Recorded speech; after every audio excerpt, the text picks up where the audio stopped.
एक बार भगवान की सभा में भगवान श्री नारद जी आए। नारद जी ने जिज्ञासा की कि भगवान सब कुशल मंगल, आप संतों की कृपा से सब कुशल मंगल है। कहा भगवान अपना पौत्र कहाँ है अनिरुद्ध? बाबा को जिज्ञासा क्या इस बात की थी, समाचार देना था। भगवान कहते हाँ सब होंगे न। कहा होंगे? कहते भगवान 6 मास हो गए, अनिरुद्ध बंदी बना हुआ है। अनिरुद्ध बंदी है?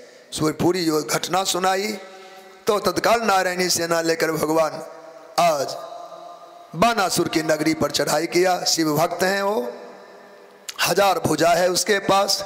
युद्ध होने लगा। उसके युद्ध में पराभव को देखकर भगवान शंकर स्वयं उतर आए। भगवान श्री द्वारिकाधीश से युद्ध करने लगे। इधर नारायण और इधर हरि, और हर का यह युद्ध होने लगा। बड़ा विराट युद्ध था, विकट युद्ध था। तापज्वर शीतज्वर आदि का प्रयोग होने लगा। भला शंकर भगवान क्यों आए? यह बानासुर भगवान शिव का भक्त था। बानासुर भगवान शिव को नित्य जाकर कैलाश पर में अपना तांडव आदि श्रवण कराता, गुणगान गाता चला आता। एक दिन मन में विचार आया, 2 हाथ से ताली बजाते हैं, आवाज कम आती है। कहा भगवान हमको 1000 भुजा दे दीजिए, 1000 हाथों की ताली से मैं कीर्तन करके आपको तृप्त करूंगा। एवं मस्तु 1000 भुजा वाला हो गया बानासुर। पर कई बार प्रभुता पाने के बाद उद्देश्य भूल जाता है व्यक्ति। धन क्यों कमाए वह ज्ञान भुला गया, विद्या क्यों पढ़ी वह उद्देश्य भुला गया, और उसका दुरुपयोग करना शुरू कर देता है। बानासुर ने ताली बजाकर भगवान को रिझाने के लिए तो हाथ मांगा था, पर अब मन में आया ये भुजा तो बाहर हो गया।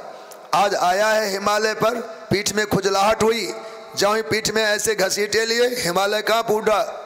माता पार्वती ने पूछा बाबा क्या कोई भूकंप आया? नहीं देवी, आज कैसा भूकंप? कहा मैं आसन पर हिल गई। कहा आपका बेटा आ रहा है, बानासुर आ रहा है। बानासुर आवे और मैं हिल जाऊं?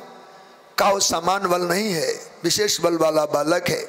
रावण तो कैलाश को लेकर घूम फिर लेता है, ये हिला दिया कौन सी बड़ी बात है। रावण जैसे कौतुक शिव शैल उठावा, कौतुक में जब भी आता मचल जाता रावण। शंकर समेत कैलाश को उठाकर घूम फिर करके फिर रख देता था। ये तो उसकी ताकत थी। बानासुर किस बात का कमजोर है? वो तो खुजली मिटाई तो हिमालय कांप गया। आज आया है तो कीर्तन नहीं करता है, आज भगवान को कुछ सुनाता भी नहीं, नाचता भी नहीं। भगवान पूछते हैं नरकासुर, ए बानासुर आज तुम प्रसन्न नहीं दिखाई देते। भगवान आपने 1000 भुजाएं क्या दी? ये तो भार हो गया।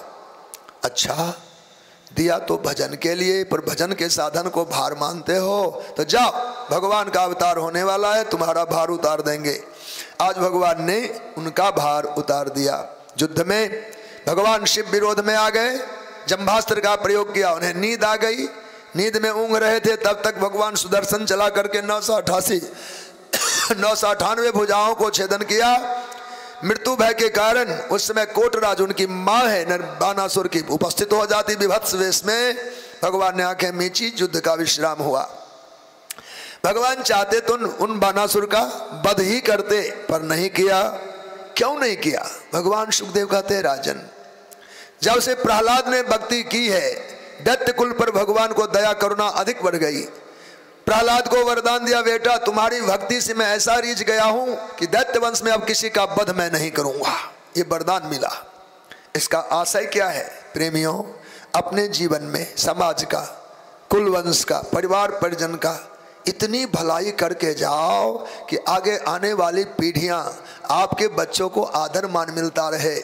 कोई भूल चूक भी हो जाए तो समाज यह कहे देखो गलती तो इस बच्चे ने की है, पर इनके पिताजी इनके दादाजी ने समाज की बड़ी सेवा की है, उनके लिहाज में इनको क्षमा करना चाहिए।